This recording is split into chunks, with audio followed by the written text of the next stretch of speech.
Okay, the second one on the grid is cross out six-sided die, and it says to write the numbers 1 to 6 on a piece of paper, and as you roll that number, you cross it out.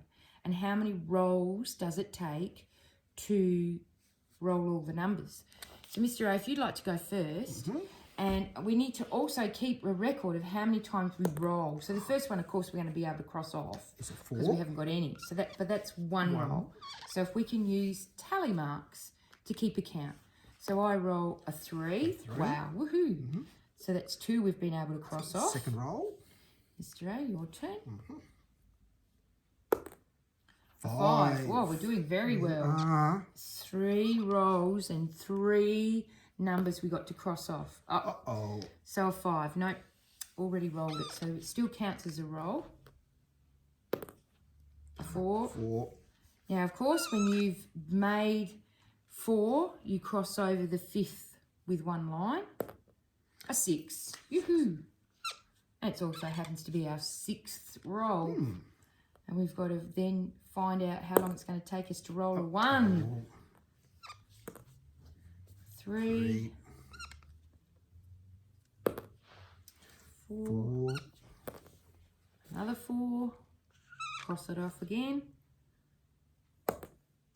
A 3. 4. Another opportunity you can have here with this. 1. It was a 1. You can also talk about chance and luck here. It took us 13 rolls to roll the 6 numbers. But is it about chance and luck, or it's another way you can explore it, isn't it? Yes, indeed.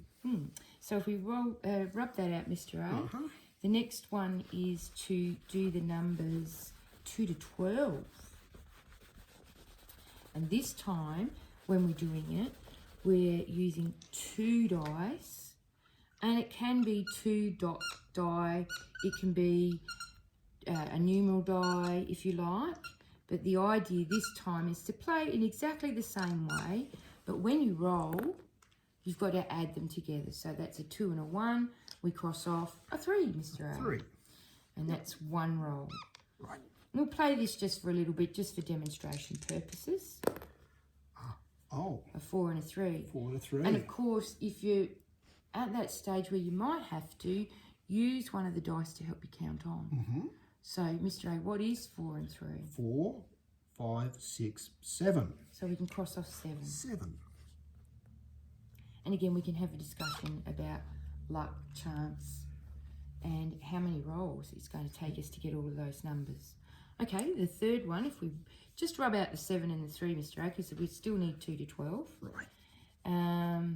You could use the 10-sided dice that's included in your pack, and that would then change the numbers you've got there. However, we're just going to demonstrate with this.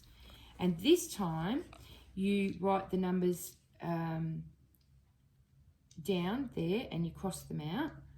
And that one's the same as the last one, Mr. A. Oh, 2 numeral dice, sorry. My bad.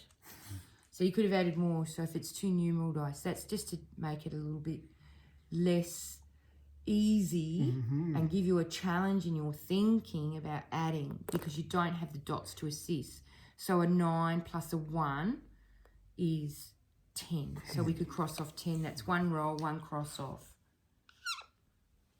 And a tally mark. And your turn, Mr. A. Okay, 10 plus a 6. So because we're using a 10-sided dice, we need more numbers. We would have, yes. But that's the idea of it anyway. So we could have added on there and keep going. But that's really good. It gives us a bit more of a challenge, doesn't it? It does. The next one is to write the numbers 1 to 36 on the paper. I don't know how well you could do that while I chat away about how to play this game. You roll the 2 dice, and again, it needs to be 2 6-sided dice, because if you go beyond 36, that's a discussion that you can have. Why don't we go beyond 36? And that makes it really interesting to then, if you put in a 10-sided dice, what number would you go up to? So this time when we roll them, You are doing exactly the same thing as you did before, except for you're multiplying. Well, you did very well, Mr. A, to get that written out that quickly.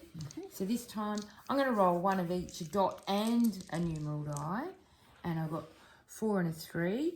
So 4 3s are 12. So that's one roll and also crossing off the number 12. Right.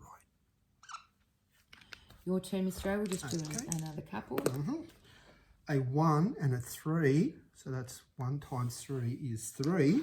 Excellent. And showing how you'll get the other numbers that are lower in the count.